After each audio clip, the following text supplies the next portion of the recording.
expressway through Rajasthan, there is a water metro in Kochi, there is, some development project in Chhattisgarh. So you can see that things are happening in India.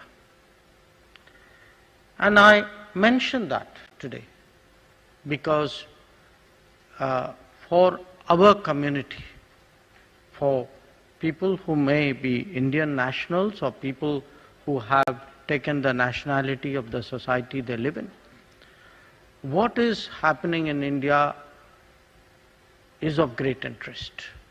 Because at the end of the day, as Prime Minister once said, हमारा रिश्ता खून का रिश्ता है, passport का नहीं.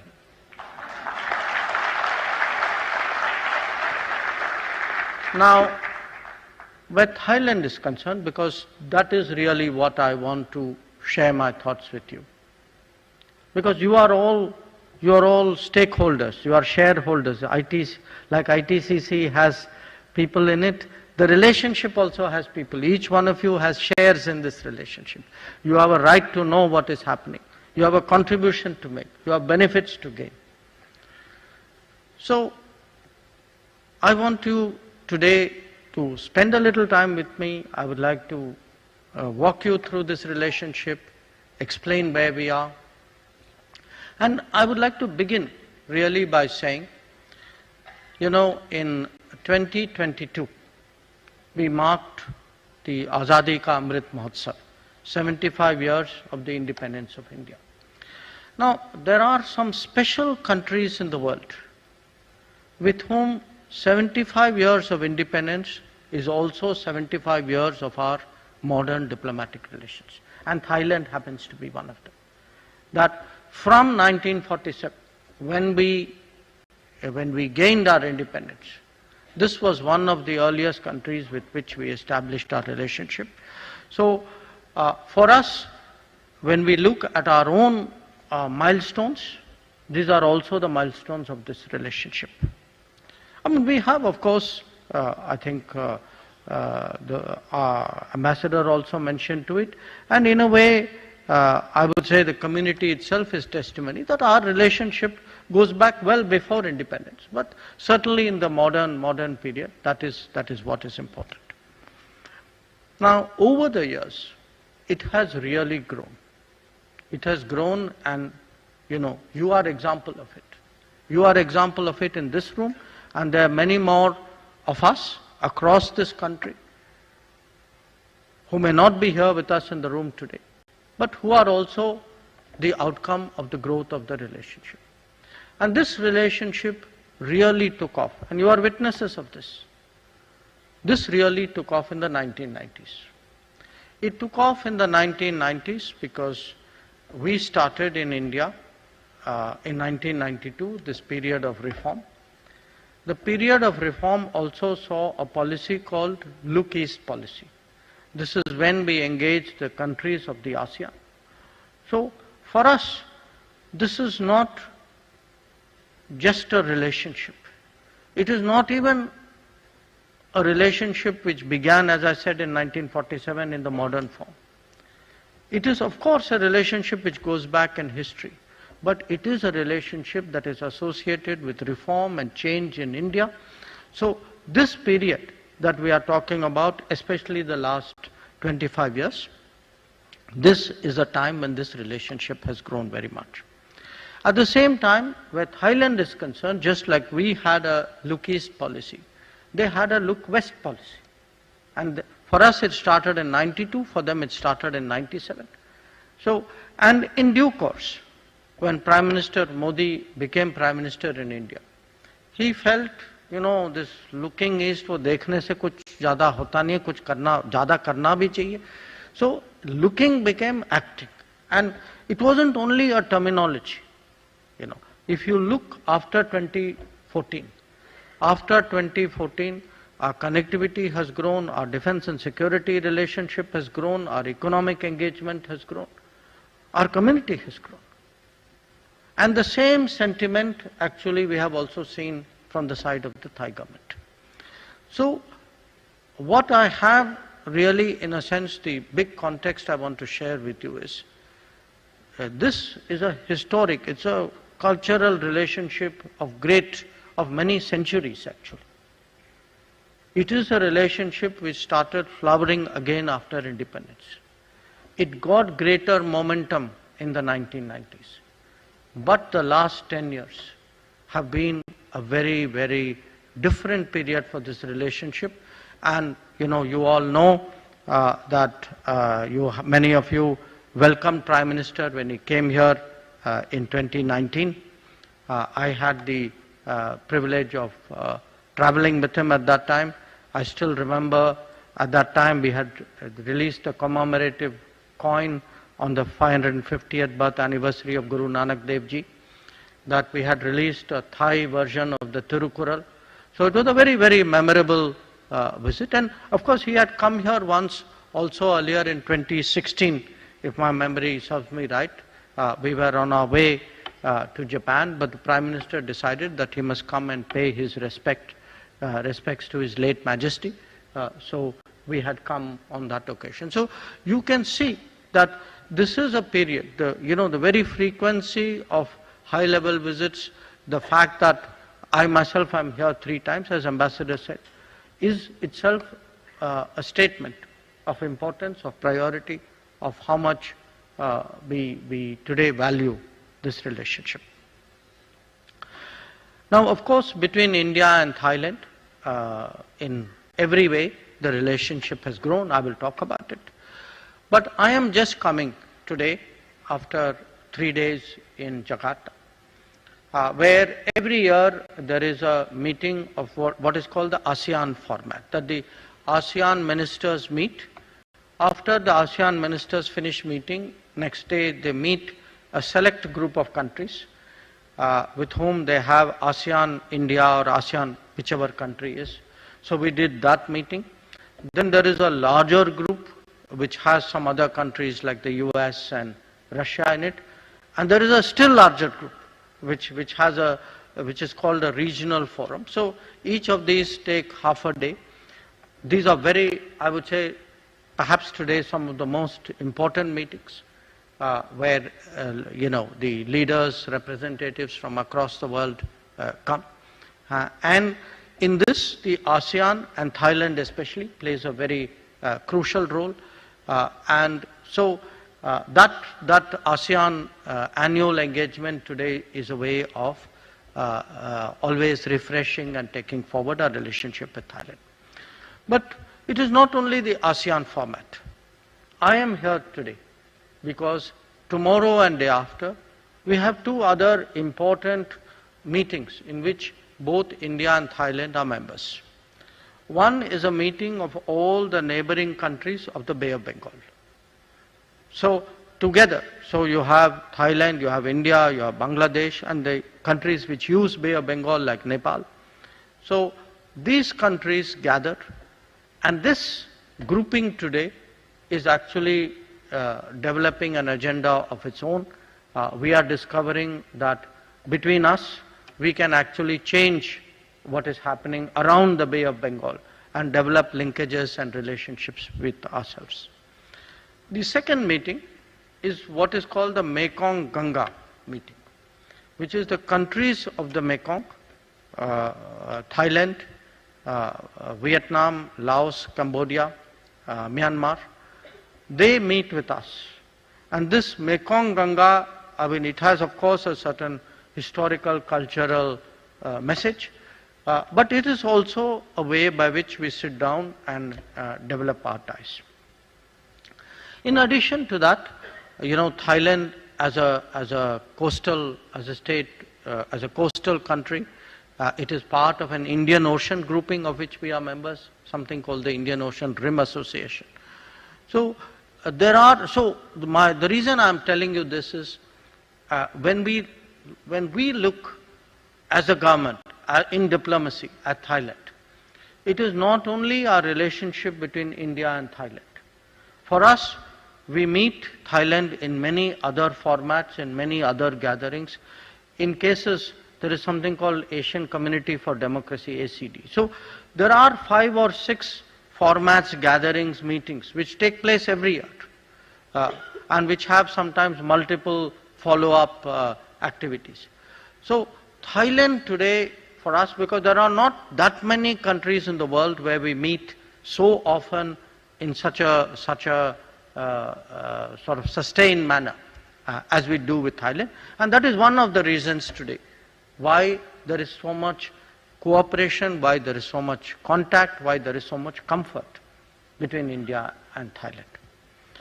Now, having said that, let me talk about the relationship, and I think it perhaps would be right for me to begin with the economic side. And the fact is, today our trade is close to $18 billion annually. It was, last year was the highest ever trade that we had. And I congratulate all of you, because you have really made that possible.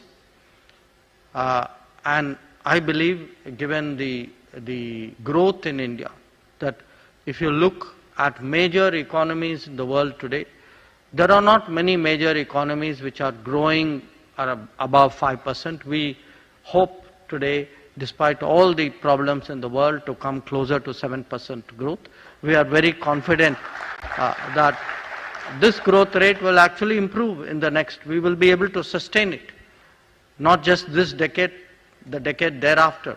So this 17 billion is actually only, in a way, a kind of a milestone as part of a larger business, economic, cooperative relationship that we have. Now again, we try to find ways of growing this trade. It has been helped by the fact that we have a free trade agreement. The ASEAN Free Trade Agreement is currently under review. One of the issues on which we agreed on day before yesterday in Jakarta was that we will find ways of speeding it up so that we make it more user-friendly, less bureaucratic, business community has less problems. How do we make your life simpler in dealing with India, or from the Indian side in dealing with Thailand? That is what we are trying to do on the economic side, and I'm very confident that we will progress in that regard. The second is with regard to security, because security matters to every country. And, you know, Thailand, in a way, is a neighbor across, you know, some amount of water. If you look at the closest points of India and the closest points of Thailand, they are not that far away. The Andaman Sea is just across a little bit of water there. And again, what we have seen today is, whether it is the Army, the Navy, the Air Force, we exercise regularly. That there is, you know, Thailand hosts this exercise called Cobra Gold every year. We are present there as observers. We do, in fact, a naval exercise, not with Thailand, but with other countries as well, including Singapore, called SITMEX. We do a exercise on the Air Force side called Siam Bharat. So these contacts between the military, they actually create, you know, like it does in business, like it does in culture. So the more you contact, the more you deal with, the more you work together, then the relationship grows. And certainly I would say today, on the security and defense side, we have progressed a lot. There are, of course, other parts of the relationship, and parts which all of you have a very understandable interest. You know, how do we grow connectivity? Where, you know, it's the one of the primary areas of interest for the Indian community anywhere, for example, is the frequency of air flights. How many air flights to how many cities? Now, it's not so bad in Thailand, but I'm very confident that as the reform in the Indian airline sector picks up, that actually you will, in fairly short order, get probably much more points into India, much easier connectivity into India, and that is something which we believe is very, very good for the relationship. But the real challenge today before us, one which we are working on, is how do we build road connectivity between Thailand and India.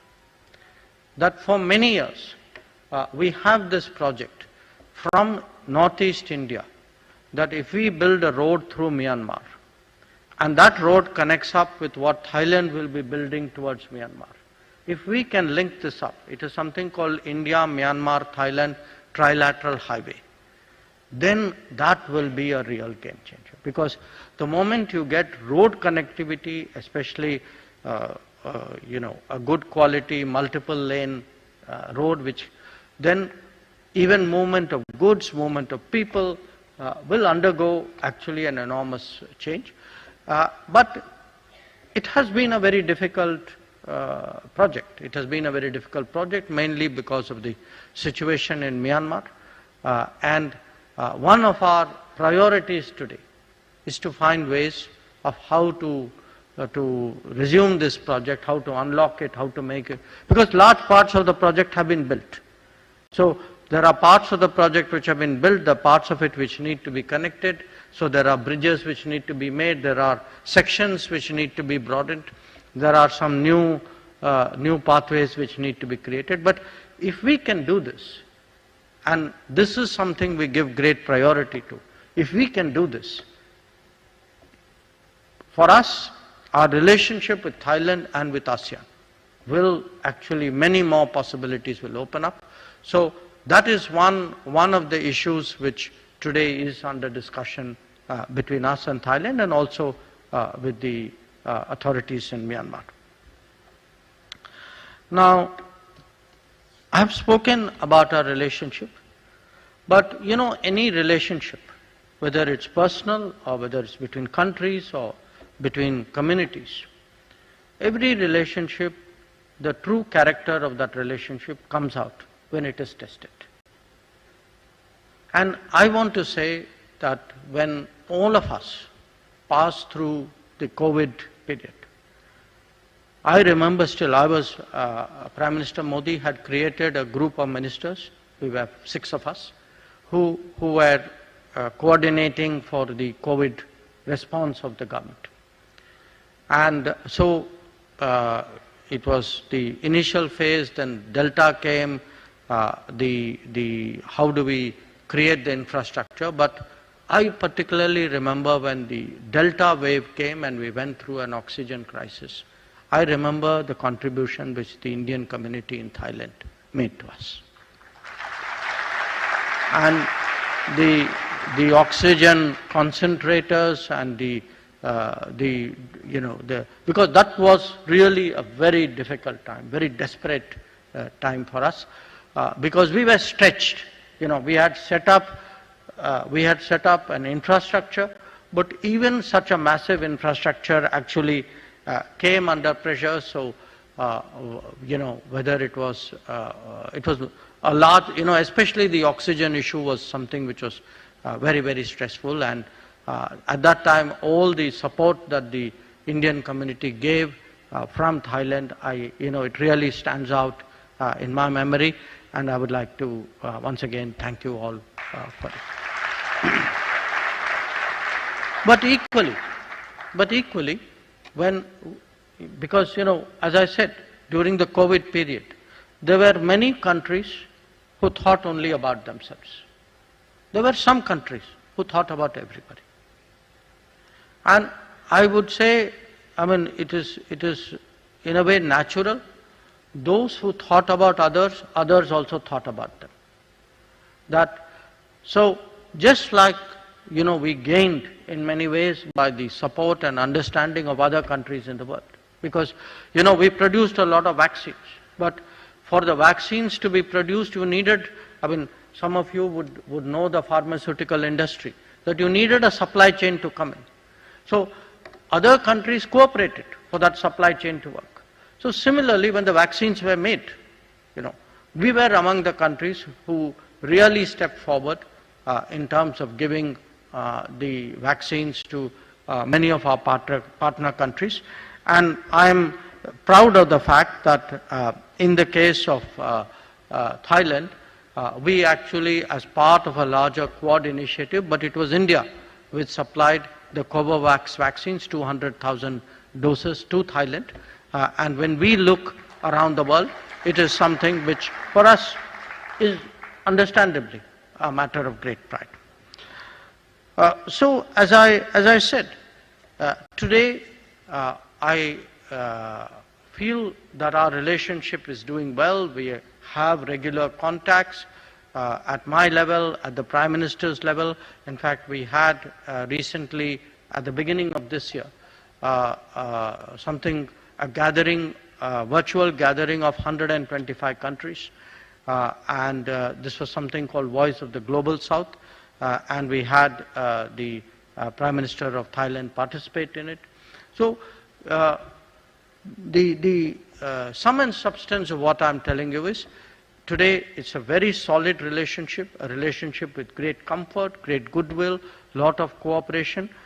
Our task is how to grow it, how to increase the trade, how to expand the investment, how to improve the connectivity, how to, for example, how to promote culture. So these two excellent examples that we saw, these are examples today of our cultural cooperation, of our cultural activities. I was very, again, glad to learn that, the teaching of Indian languages, jo aapne kaha that, there is more interest in learning Hindi.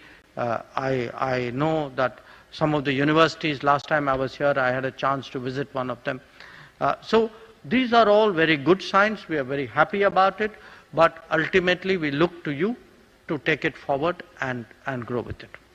Now, having spoken about the relationship, as I said, you all have a natural interest to know what is, how things are going in India. And I want to share with you the picture in a very objective way.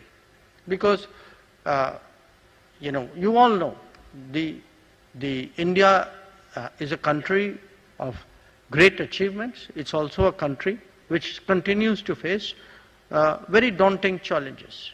We have done a lot in 75 years, but there is so much more that we have to do, especially as Prime Minister Modi has told us, over the next 25 years.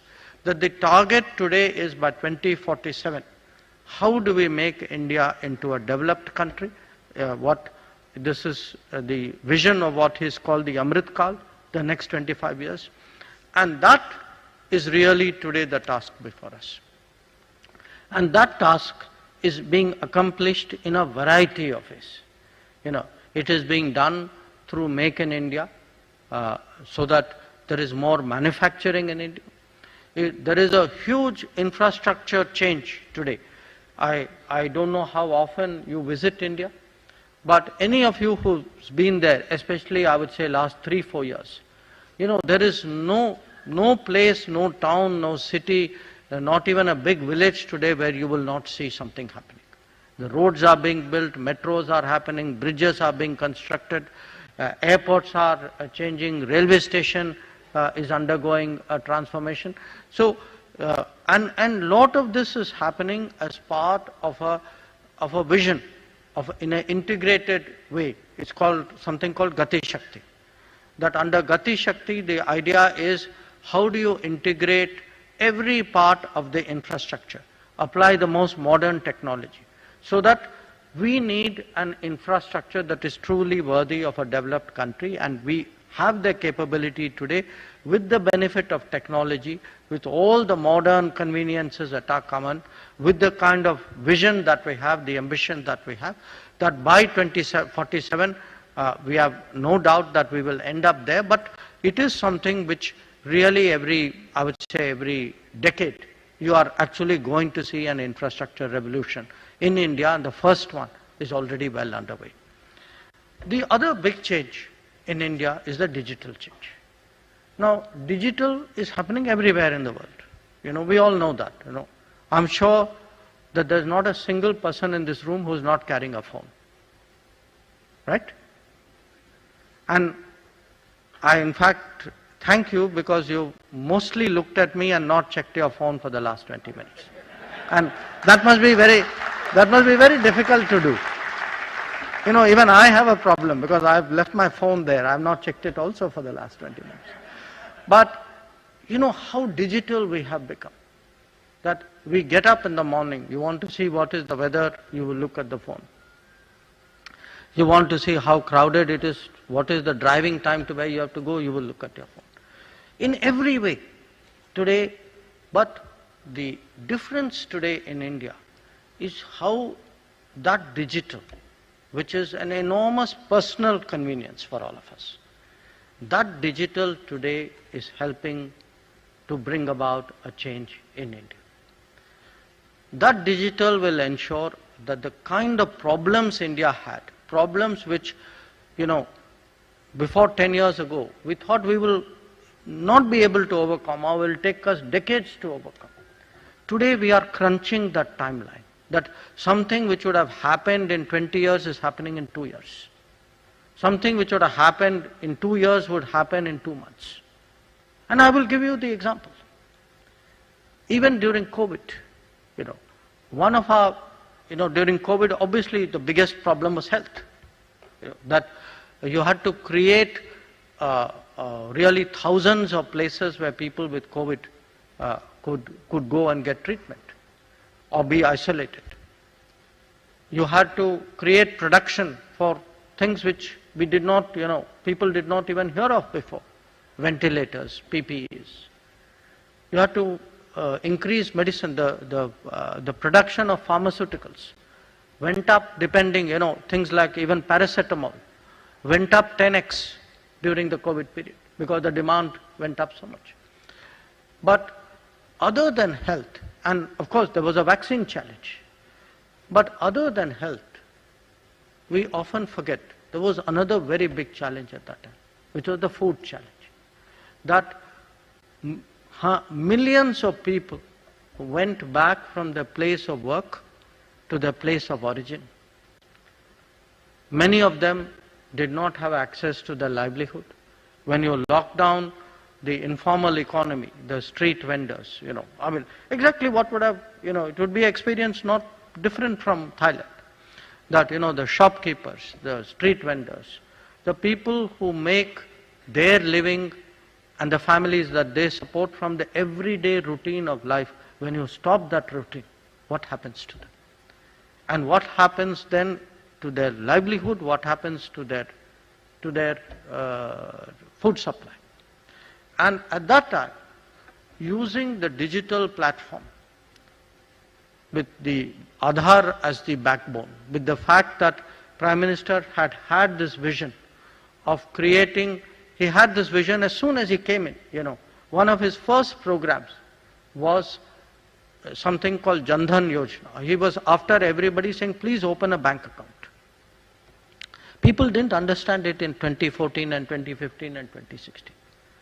But when bank accounts were opened, when Aadhaar card was there, when a lot of it was linked to the phone. Now, this became a system actually of reaching out to a country of 1.4 billion. That through this COVID period, and today it continues even now, 800 million people get direct food support from the government. Direct food support from the government without it being siphoned off by people on the way, as it used to happen before. 450 million people, 1/3 of the country, get money into their bank accounts. There's nobody in between who's taking a cut. That they get directly paid into their bank accounts. And I must tell you, a vast majority of them are women. And these payments into the bank account and the food that people got. Already we had a program, even before COVID, that people of very low income groups, vulnerable sections, were getting food through the ration system.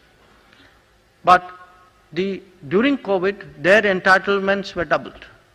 So we actually went through this COVID with an enormous amount of food and financial support.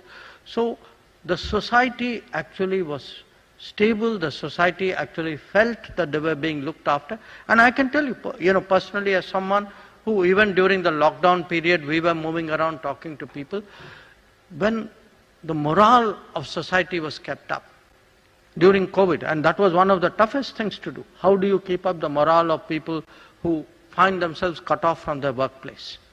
The morale was kept up because actually they found that their basic needs were being looked after.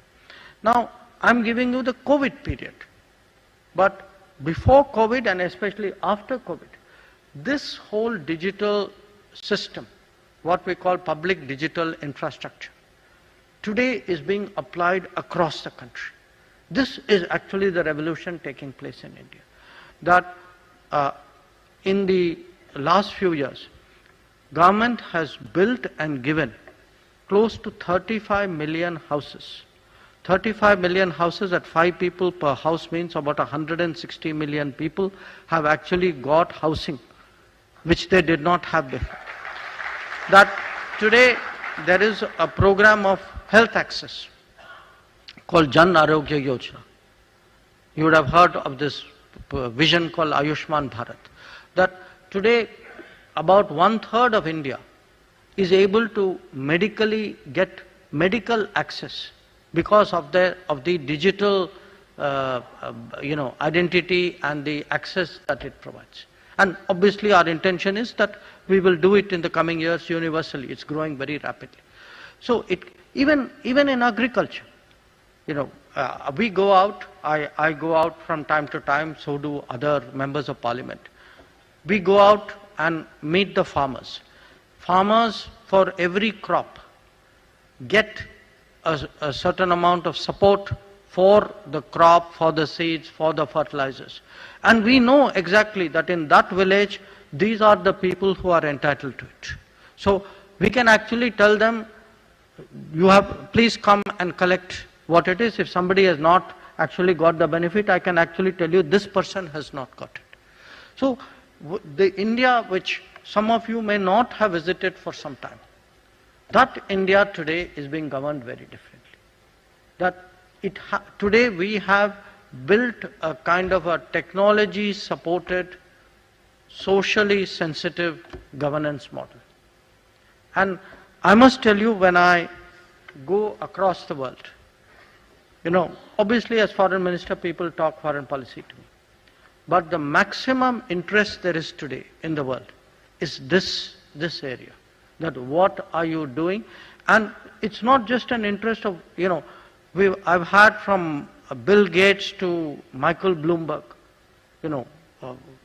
from Satya Nadella to, Elon Musk. Everybody today is looking at this digital India and looking at how the digital talent and the digital, I would say, network infrastructure is today being applied to governance.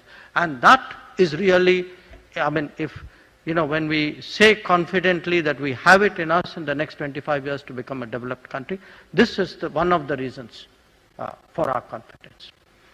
Now, in addition to that, I want to say that, in the last few years, there are a few other things happened, and some of it you yourself know. That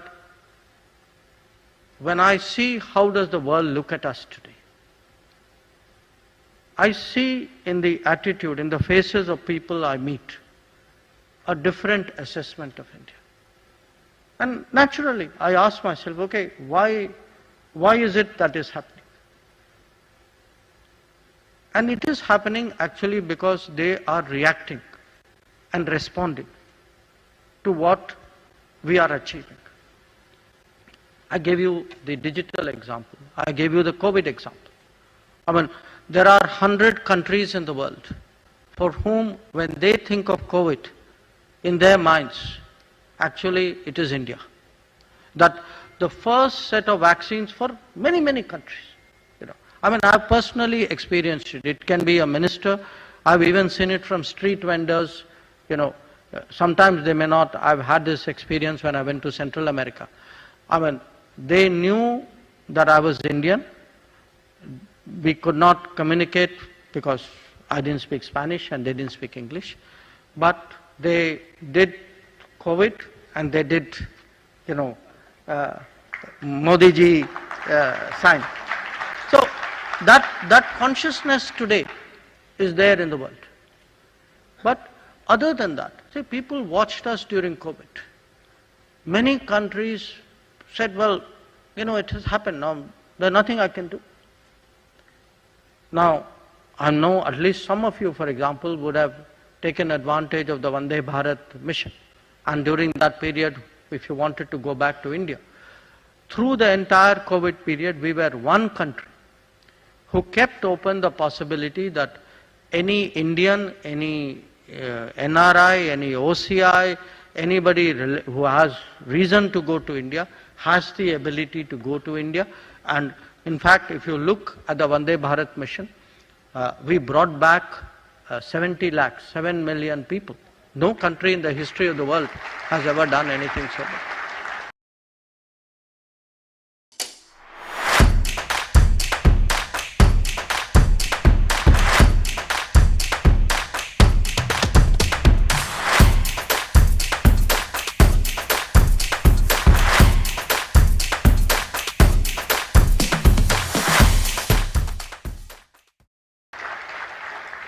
But, and it isn't, again, as I said, it's not a one-off.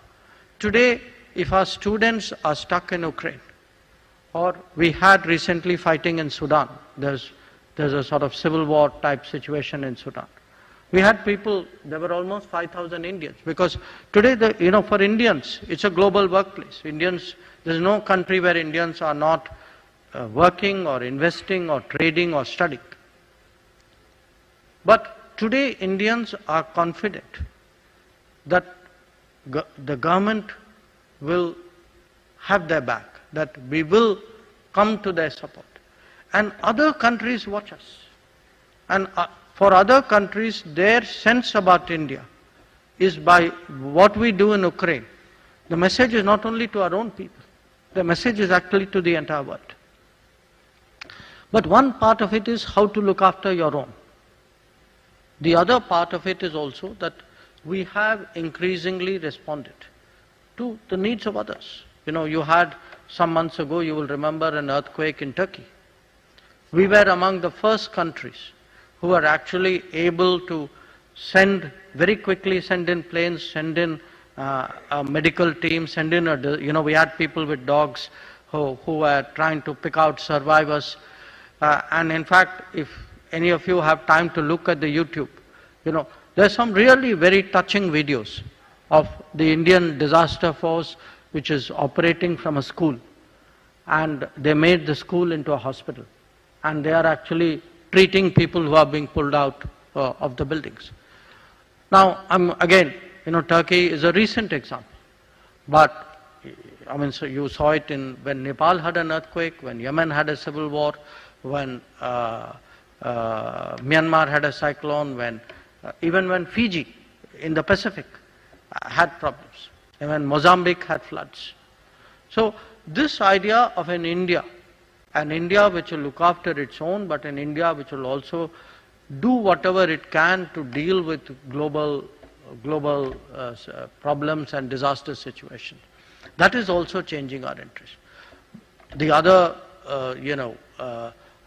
other aspects of it, of course, in foreign policy, there's always competition, often there is tension. So a country which is able to navigate it well, a country which is able to stand up for its interests, and a lot of that has been happening. I think many of you are familiar with it. But again, people take note of a country which has ideas. We used to be once regarded as a country very difficult on climate change. Today we are seen as one of the leaders of climate change. That if you look actually at some of the biggest proposals on climate change in the last 10 years, these have been Prime Minister Modi's ideas. International Solar Alliance, there's an organization how to deal with disaster resilience. He is today, in fact, right now we have a initiative saying, please change your personal lifestyle to be more environmentally friendly. Or even on food. Today there is a grain shortage in the world. There's a grain shortage in the world which is made worse by the fact that grain is not coming out of Ukraine and Russia. And again, the leader who's pushing the idea, why don't we grow millets millets require less water. There are many new sources of millets which can be grown. And many of us in India actually have childhood memories of eating millets. So that is, in a sense, the picture I present to you. A country today which, again, I'm not minimizing the challenges. There will be problems. You can't be the most populous country in the world and not have problems. You can't be a developing country and not have challenges. But the issue today is how firmly, with what conviction, with what determination, with what vision and leadership we are addressing some of this. So that is the picture which I wanted to share with you. I really thank you for your attention. I truly appreciate the interest that you are taking, the fact that your attachment to your motherland is so visible to me in the expressions that you have. Well, really, I thank the organizers of this meeting, the embassy, for this opportunity today. So thank you again, and you would like me to stay here? So if there are any thoughts, comments, questions, suggestions, I'm always open to listen. Thank you. Thank you. Kindly remain on the stage. We will bring the chair, and Councillor Ashwin Kotnis will moderate the brief Q&A session with the diaspora. Please remain on the stage. Before we begin, yes, we'll ask you to raise your hands and please introduce yourself briefly. Ask the question crisply. The best questions get the best quotes, which I and my ambassador will use freely. Since my ambassador is going on the stage.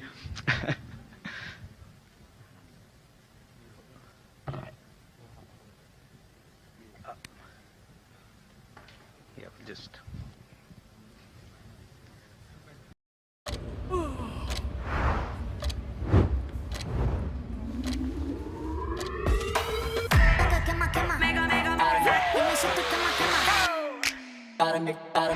Stand up, take a seat, serve your fire ice.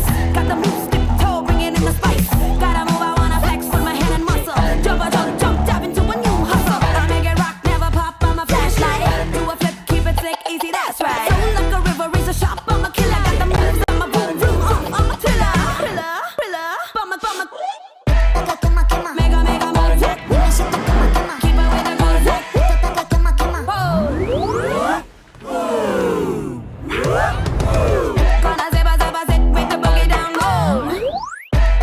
On the razor, flip the script.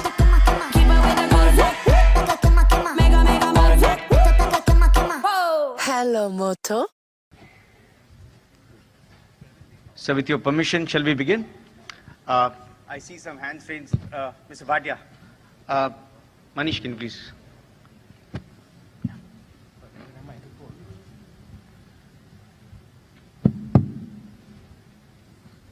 Thank you, Ashwin. Hi, I'm Subin Bhatia. I'm the president of IIT Alumni Association of Thailand. And over the past years, our association has facilitated the collaboration of various IITs with various Thai universities successfully.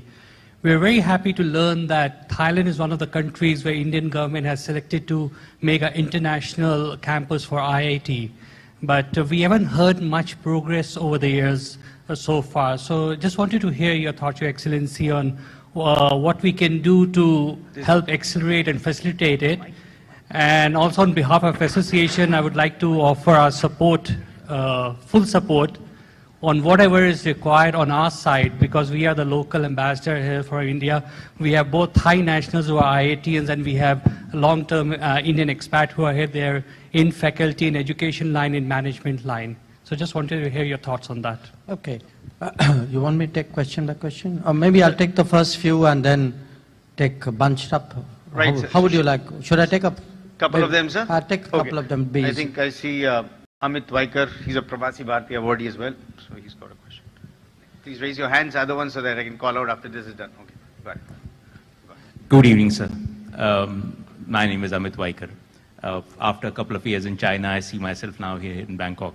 Sir, in this wonderful book of yours, The India Way, you have used some wonderful examples from our epic Mahabharata to explain about diplomacy.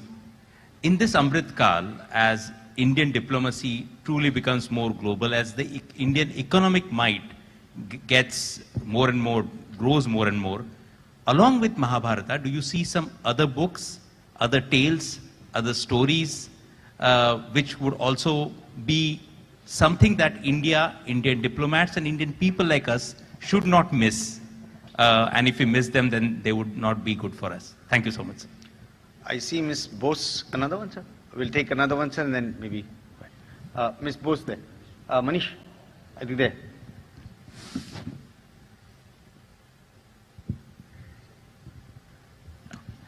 Good evening, sir. And I'm Dr. Manisha. I'm a lecturer in a university here. And I want to tell the nation respects you and loves you. When I say the nation, I mean all the Indian diaspora that are sitting here. I would like to request you that India is growing digitally immensely, and you just said we have it in us. So can there be a provision for Indian diaspora to vote, the ones who have Indian passport? This is, I think each one of us always feel that we want the Indian politics not just to be a discussion in our drawing rooms, but also we be a part of it, because at heart we are a very integral part of India. Thank you. Shall we? Yes. Okay, let me first respond to the IIT issue. You know, a few years ago, we introduced something called a new education policy. The new education policy essentially tries to open up the manner in which higher education institutions collaborate. It has different facets, you know. How do you get more foreign students into India? How do you set up campuses abroad?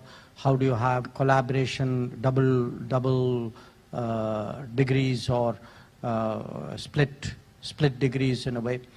So as part of this, clearly, you know, the IITs have a cutting edge role, because the IITs are our best educational brand. We've encouraged different IITs to explore possibilities. Obviously, it has to be regionally spread. I must tell you, I came back last week from witnessing the signing of the first IIT going out, and this will be an IIT for Africa. So this IIT is being anchored by IIT Madras, and it is located in Zanzibar, in Tanzania. So I went to Zanzibar. They signed the agreement. They've got a place. So I would say the last quarter of this year, they should actually start the campus. They will build a campus in due course, but at least they will start the operation. The second one, which I know is in the pipeline, is the one in the Gulf. That for the Gulf, there is a IIT which is located in United Arab Emirates, and I've been on the flight and busy here, so I haven't tracked exactly what happened when Prime Minister went to UAE, but I know that this is happening. Again, every IIT which goes abroad has a partner, one specific IIT in India which has that responsibility. So in the case of Southeast Asia, very honestly, I have to check whether matters have progressed to a point where a decision is close. But certainly, if you are heading an alumni association, I don't know which IIT you are from, but I would gather the largest number with the most influence and press the IIT which is most responsive. From Bombay. But it's something which but I can tell you that is the direction we are going. That we would like the premier Indian educational institutions to actually start thinking international. Just as we would like universities from abroad, and some of it has started.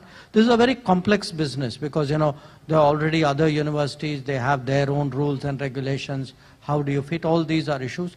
But for example, some Australian universities have made the decision to come to India. So there is a particular kind of pathway for them to operate in India. So I would only leave that thought with you. As I said, to the best of my knowledge, I don't think a call has been finally taken for Southeast Asia.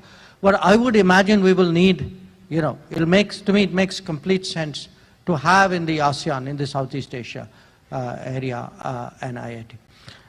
On the book, the Mahabharata issue, look, I use Mahabharata for this, for those who may not be completely conversant with the question. I had, before, when I had stopped being a diplomat and before I became a minister, I had a gap, what in education you would call a gap year. Okay.